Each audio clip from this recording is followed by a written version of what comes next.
Havia, por exemplo, só tinha a UF de curso de cinema no Rio de Janeiro e a USP em São Paulo. Não tinha essa profusão de cursos que tem hoje. Não tinha essa hoje a oferta é muito grande. É muito grande. Você mudou tem muito, desde cursos livres até universidade, muito embora eu ainda tenho muita crítica a fazer à universidade. Né? Eu sou oriundo também de uma universidade, egresso de uma universidade, eu sei das dificuldades que, né, a formação de hoje, como é.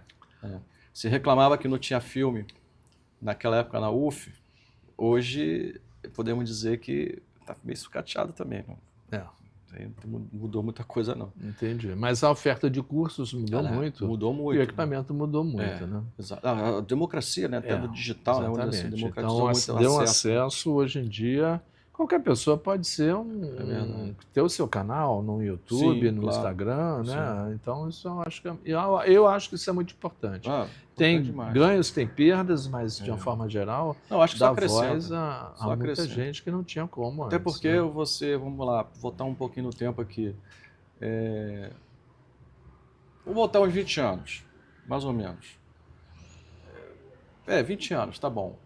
O que você teria para tirar algumas dúvidas? Aonde você iria? Era complicado. Eu sou da época da biblioteca. Pois é, então, quando eu comecei com o som, que foi essa época do Silvio Tendler, porque a gente estava no Django, ia montar o filme na Rob Filmes, e eu ficava lá batendo papo com o Roberto, porque tinha o estúdio, tinha os gravadores, tinha os famosos Magnatec, que eram gravadores que tinha, na época da película, você tinha a película de imagem com as perfurações, e o som era uma fita magnética da mesma largura com perfurações. Então você punha o filme numa mesa de montagem, colocava as engrenagens ali, você colocava o som na mesa de montagem, colocava as engrenagens ali, e aí passava a rodar os dois juntos. Você montava o filme assim. E o Magnatec era um gravador vertical que tinha essa condição de ter as perfurações para você poder manter esse padrão e gravar o som naquela fita magnética. E aí o Roberto me chamou para estagiar lá e eu comecei a estagiar e tinha muita facilidade, sempre tive essa facilidade com o equipamento. E aí eu comecei a calibrar os equipamentos do Roberto, por exemplo. Por quê? Porque eu pegava o manual, aí eu falei, pô, Roberto, você traz um cara de São Paulo... A gente tem aqui uma fita padrão, a gente tem aqui o manual dizendo como fazendo, tem os testes, a gente não faz. Aí ele disse, tá bom, vamos tentar. Aí deu certo, aí comecei a calibrar os gravadores e um dia a gente estava fazendo a finalização de um filme do Murilo Salles chamado Quando Nascem os Anjos, Como Nascem os Anjos. Cláudio Março, o Guilherme Fontes, enfim. E aí precisou gravar uns ambientes adicionais para o filme. Aí o Roberto me deu um Nagra, um 416, um Sennheiser 416, um headphone, um Bayer DT48, que era o padrão da época. E ele falou, olha, precisa gravar um mar, gravar elevador, me mostrou a cena para ter uma ideia da perspectiva. E fazer um Foley, né? Gravar um som adicional, porque o Foley é o som sincronizado com algum movimento. E isso eram ambientes, né?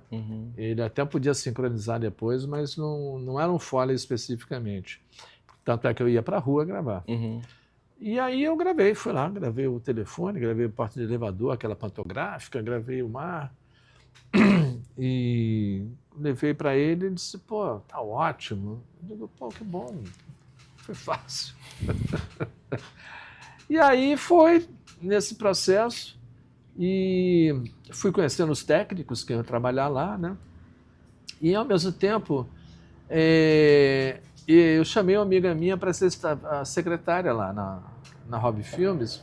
Quando a Cláudia ficou doente, eu precisei substituir o Roberto precisava de alguém para dar um apoio, e aí a minha amiga estava desempregada, dava aula na Pastoral de Favelas, no Vidigal. E aí eu disse, pô, vem trabalhar aqui, já estou precisando de uma secretária e tal. E a gente começou a namorar. Eu fui morar sozinho nessa época da Rob Filmes, porque aí eu tinha dinheiro, né? do cinema, não queria viver de banco, né? Eu queria viver de quando o cinema me desse dinheiro para ser cineasta. E aí a gente começou a namorar, né? Engravidou, a gente casou. E aí o trabalho de assistente já não cabia mais, né? Para segurar a onda. Então eu saí da Hobby Filmes e fui ser microfonista do Silvio Darim, que era um técnico de som na época. Darim, conheci. Depois ele chegou a ser secretário do audiovisual, diretor também de documentários. E aí eu fui para o set. Aí eu saí do estúdio e fui para o set. Mas também comecei a ver, quando nasceu meu filho, que ser microfonista também não ia dar muito para segurar a onda, porque a despesa cresce, né? E a responsa também. Então eu falei com meu pai, disse, pai, vamos fazer o seguinte, eu não tenho muita experiência, mas se eu sei o que está ruim, né? Porque já é um ponto de partida importante. Isso aí você tinha quantos anos nessa época? 25, 26, por aí. E aí convenci ele a comprar um Nagra, um boom, um direcional, o Sennheiser 416, o Zeppelin e um headphone, o DT-48. Uma unidade. Fiz uma unidade de documentário. E aí, 15 dias depois, eu comecei a fazer o meu primeiro documentário como técnico, que chamava Muda Brasil, que foi a gente acompanhou o colégio eleitoral, que elegeu o Tancredo e o Maluf era o candidato também, né? E aí eu comecei com esse documentário e aí não parei mais.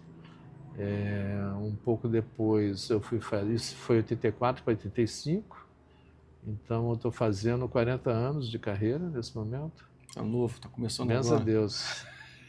Muitos pela frente, se Deus Onde quiser. foi para teu Nagra? Eu vendi na Copa de 94. Mas aí, um pouco depois, eu fui chamado para fazer um longa, que foi A Cor do Seu Destino, do Jorge Duran, pela LC Barreto.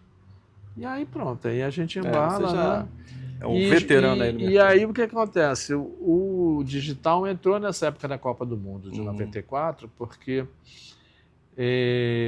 o pessoal do Brasil ganhou a concorrência para fazer o filme oficial da FIFA da Copa do Mundo de 94.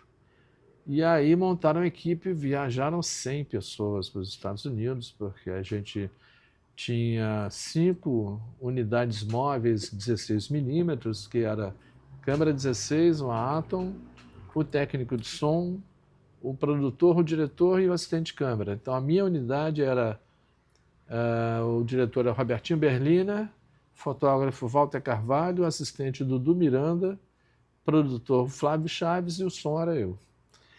Mas tinha as unidades que filmavam jogos, as câmeras 35, e era uma imensidão de gente. E nessa época tinha acabado de haver a mudança de tecnologia para os digitais, estavam chegando os DATs, né? Digital Audio Tape Recorder, né? Que eram os gravadores que gravavam em fita magnética, com informação digital. Aí já gravava estéreo, porque o Nagra era mono. E uma fita do Nagra pequena, para você fechar a tampa protetora, durava 15 minutos. Se você abrisse a tampa, né, para pôr na mesa, você podia trabalhar com a fita maior e aí você já gravava meia hora. Mas agora com os DATs a gente já gravava uma hora com estéreo, né? Havia o Nagra estéreo no finalzinho da época do analógico. Mas aí foi substituído imediatamente pelo digital. Entrou o DAT era mais leve, mais barato. O DAT também durou pouco tempo, né? Porque o DAT, nem tão pouco assim. Durou uns 8... Porque a tecnologia é muito rápida. Durou Depois uns 8, do DAT, 10 anos. É uma coisa impressionante, né? Essa tecnologia digital, como é que ela veio evoluindo. Né? E continua, né? A evolução é super rápida. Mas o digital foi uma solução há muito tempo. Era uma fita frágil, né? Facilmente você perdia a fita, dava problema na fita, tinha um nível de erro grande ali, mas ao mesmo tempo era isso. Você podia gravar uma hora com o estéreo no digital, já abria muitas possibilidades. E isso durou uns 8 anos, se eu me lembro bem. A gente começou a trabalhar em 90. Quem foi para a Copa trouxe os primeiros DATs para o Brasil. Então eu vendi o meu Nagra para o meu assistente, que era o Renato Calassa. Aí tu pegou um E DAT. trouxe o DAT, trouxe um Sony. E aí depois um pouco, em 2002 eu comprei um Fostex PD4. E aí fui até 2008, 2009, 2010, por aí, quando eu comprei o 788, o gravador da Sound Devices, que aí já gravava com HD interno e com um backup simultâneo no cartão CF, no cartão de memória, os dois no gravador gravando simultaneamente. E aí e que aumentou também, porque no Nagra a gente tinha um canal mono e você tinha duas entradas no gravador. Então você podia usar um boom ou dois booms, um boom e um lapela Uma ou dois limitação muito lapelas. grande, né? E se você tivesse um acessório, que era o chamado CAT-15, você podia ter um terceiro microfone. Mas você mixava na hora de gravar, porque era tudo para mono. Então, o que você fazia no set era o final. Né? Era bastante complexo e uma responsabilidade muito grande. Quando veio o DAT, a gente já começou a separar